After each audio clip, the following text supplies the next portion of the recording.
In section 4, I talked about and explained the ending of this period in world development and the beginning of the next period in world development.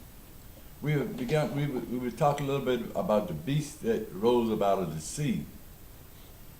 In my book, The Blossoming of Christianity, we see that the beast that rose up out of the sea constitute the planetary social development. But if you read the book, you see that it also represents the Earth, the planet Earth, emerging out of positive and negative charges. But this movement by the planet Earth out of positive and negative charges has culminated in the planetary social development by nations. And it is this planetary social development that represents the beast that carried the woman on his back, which is the beast that carried the woman on his back is just a carbon copy of the beast of the planet Earth, which represents the beast that rose up out of the sea. They both represent the same thing. And the woman that rode on the back of the beast of the planetary, is the proliferation of material products and services, which represent the spirit of Babylon. And we talked about how the planet, all the nations in the world, the activities performed by all nations in the world are primarily directed toward the proliferation of materialism on the planet. And that's where all the focus has been, even with the United States of America. And I was explaining that the Constitution of the United States qualifies it to serve as an agent, as an agent in helping to establish God law, to see that God law are fulfilled. Jesus said, think that not that I come to destroy the law, but to fulfill. And God has blessed America, and that it has established America through its Constitution, of the United States, to serve as an agent to see that His law is fulfilled. But since the whole world, in all nations of the world, activities performed by all nations of the world are directed towards materialism, the manifestation of materialism, because the world is on a material paradigm, operating under the influence of a materialistic paradigm.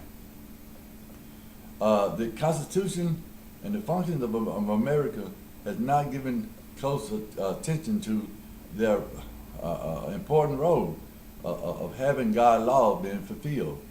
And I explained that with my family, my personal experience, you see, the preeminence of the United States, that we hold these truths to be self-evident, that all men are created equal, and that they are endowed by their Maker, God, with certain unalienable rights, the right for life, liberty, and the pursuit of happiness.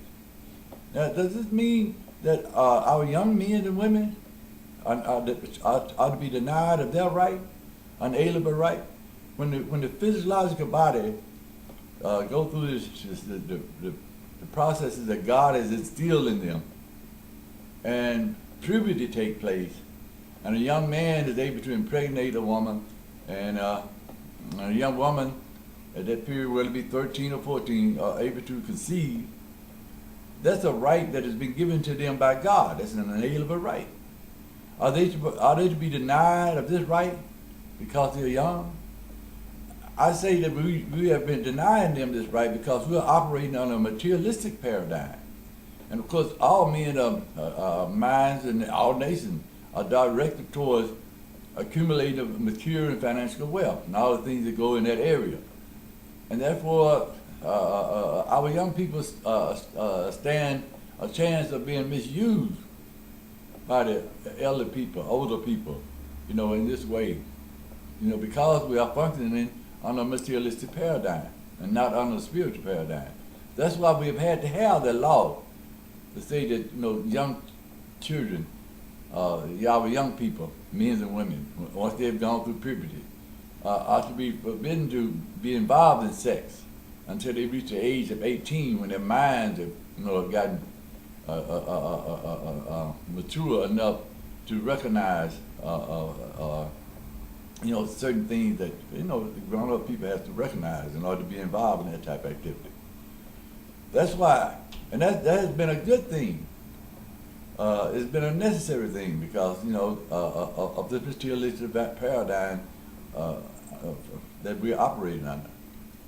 But nevertheless, it still denies them their rights. And the preeminent of the United States, of course, that we hold this truth to be self-evident, that all men are created equal, and they are endowed by their Maker certain unalienable rights.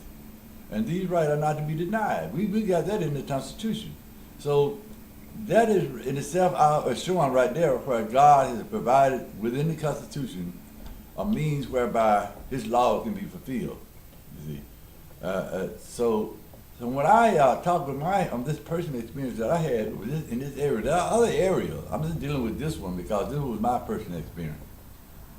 And I told and talked with my wife. I said we should set up a plan so my stepdaughter can, have a relationship while she goes through puberty with an adult, someone between 30 and 40, and they should be involved in all the foreplay of sex, and she should be taught by that person all the things that associated in that area, because someone who is between 30 and 40 have already accumulated that type of knowledge.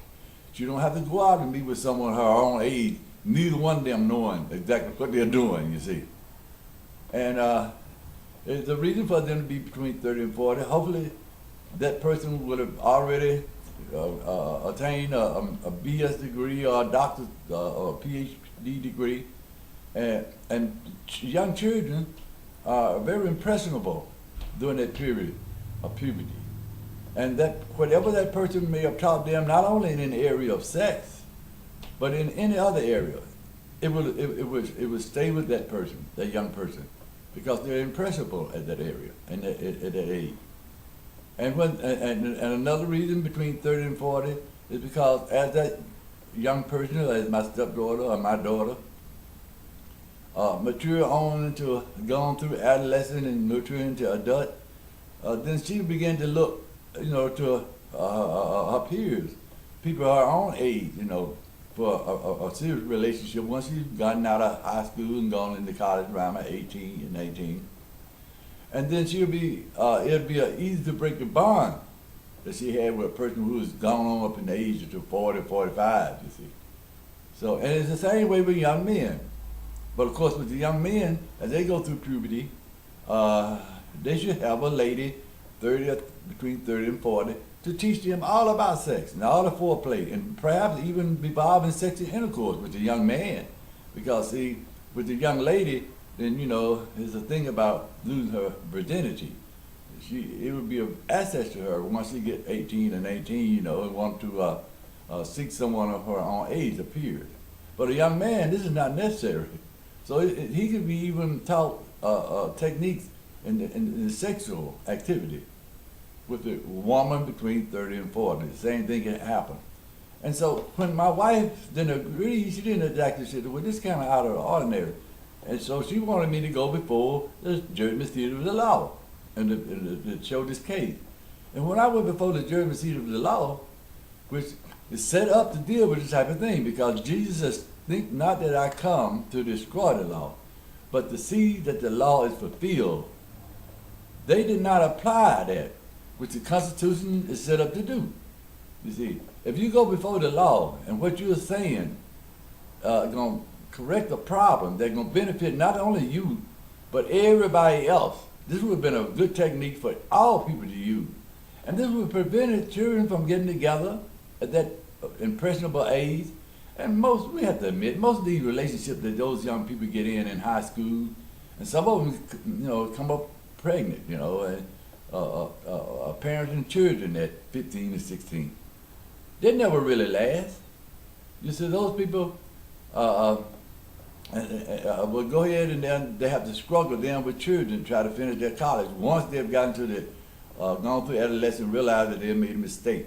So this would have been a good thing for all people.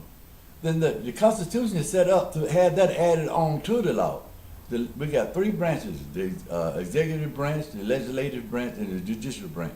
There should have been some legislative action taken on this, you see, to try to legislate some laws.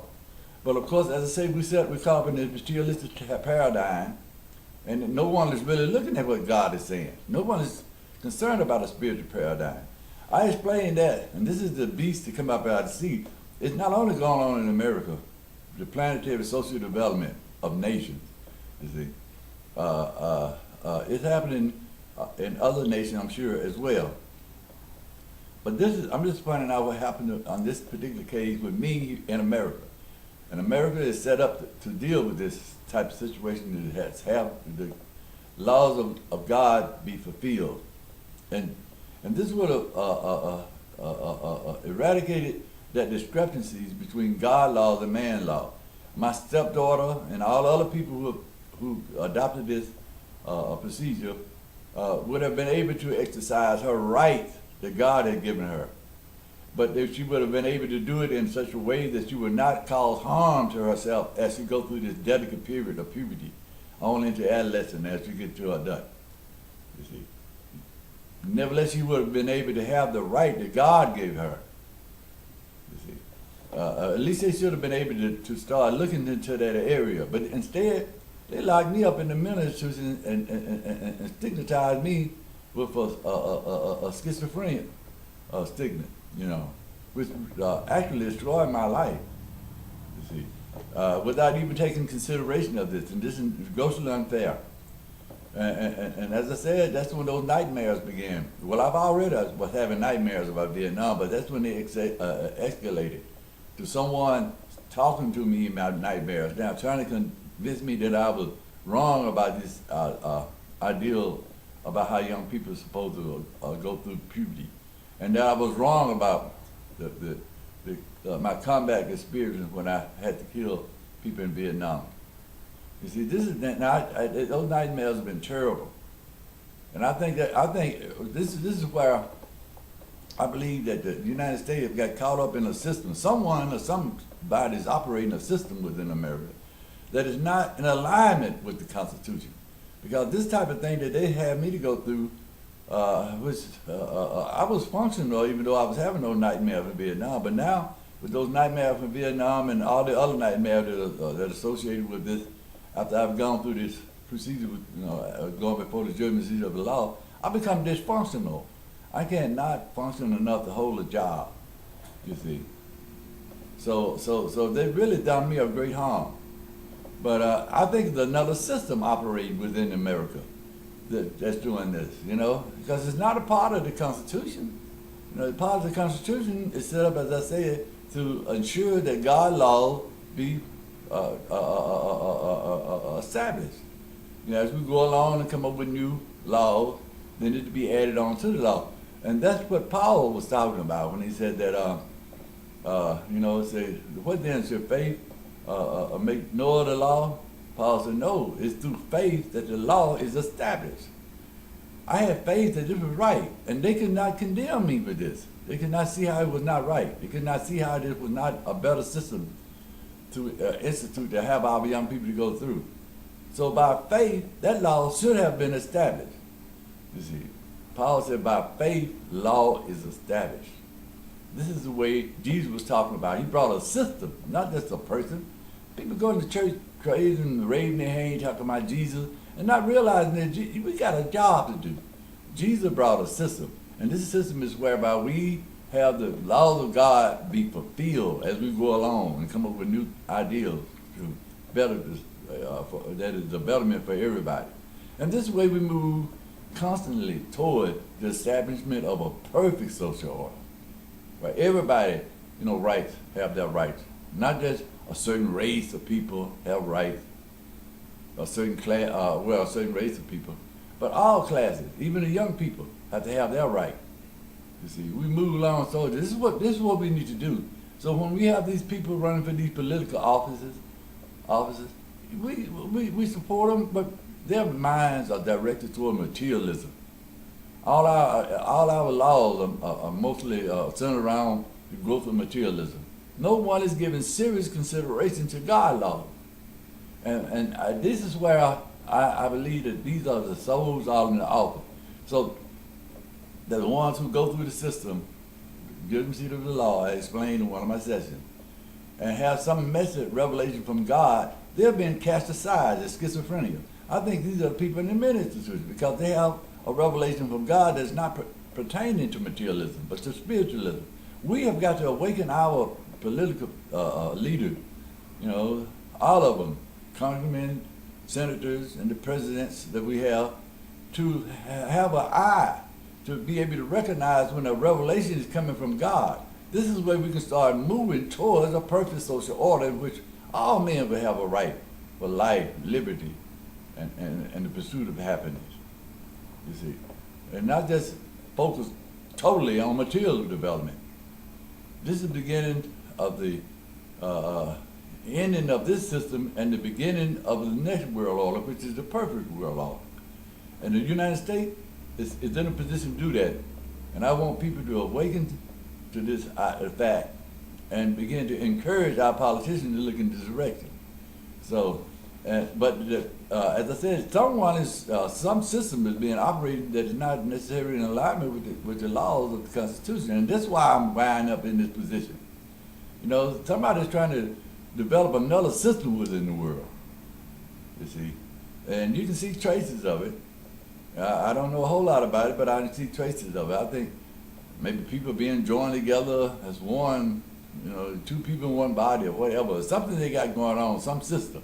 And all those schizophrenics who hear voices and things, I think that's part of that evil system that is operating within America that's not in alignment with the Constitution. And this is what they tried on me, you see.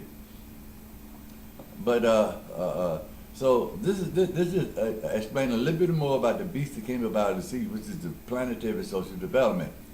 Now they're gonna fight against me, the Lamb, because I have the idea God. All things God made are good, and God is the maker of all things. This is the same idea that Jesus carried. They fought against Jesus, you see. But they would fight against me. The Bible said that they would fight against me, not because of me as a person, but because I carry that idea. They're trying to discredit that idea, and they can't do it. So they figure they can hold me down or kill me. The idea will somehow just disappear, as it did with Jesus. So when they killed Jesus, that idea disappeared. No one picked it up, you see. But I think the people of the general public, the grassroots level, has the intellectual caliber to understand that this idea about the lamb and the dragon, that they would not let them totally annihilate me and suppress this idea anymore. You see, this idea got to be given consideration. And this is where in Revelations it talks about, John said, and I saw thrones and those who sit upon them, and judgment to given to them. It's not the political people that are associated with the planetary development of nations. These are the grassroots people, those thrones. Its judgment is given unto them. This is what's going to happen this time as we enter into the ending of this period of world development and the beginning of the next. So I talked a little bit about that beast and what people are involved in it, in the development now, and how the United States has a job to do. And the people of the United States of America will have to step up. And I know they recognize that what I'm saying is another system. I can't point any fingers towards anyone, but somebody's running a system within America and perhaps all over the world that's not in alignment with God's teaching and with what He has for, I know the people of the United States to do through the Constitution of the United States to ensure that His law be established, gradually one by one until we move toward the perfect social order. I'll talk a little bit more next time as we continue to examine Revelation and how the world fit in with this, world development fit in with this. And we were talking about that beast that rose up out of the earth, which is the false prophets. This is all of your religion, Christianity, as well as Buddhism, all of them, Hinduism, Islam. They all follow under the idea that somehow some things made are evil, or are not made by God. They have that idea, the dragon, that's the dragon. They all have that. That's why they're false prophets. All of them, you see. And I think they're encouraging this system that's operating within these nations, you know, the Constitution. I know within America, you see. And I'll talk a little bit more about that and how that beast that rose up out of the earth, it will fight against the Lamb also. The Revelation explains it all. You know, the beast that rose up out of the sea will fight against the Lamb. The beast that rose up out of the earth will fight against the Lamb.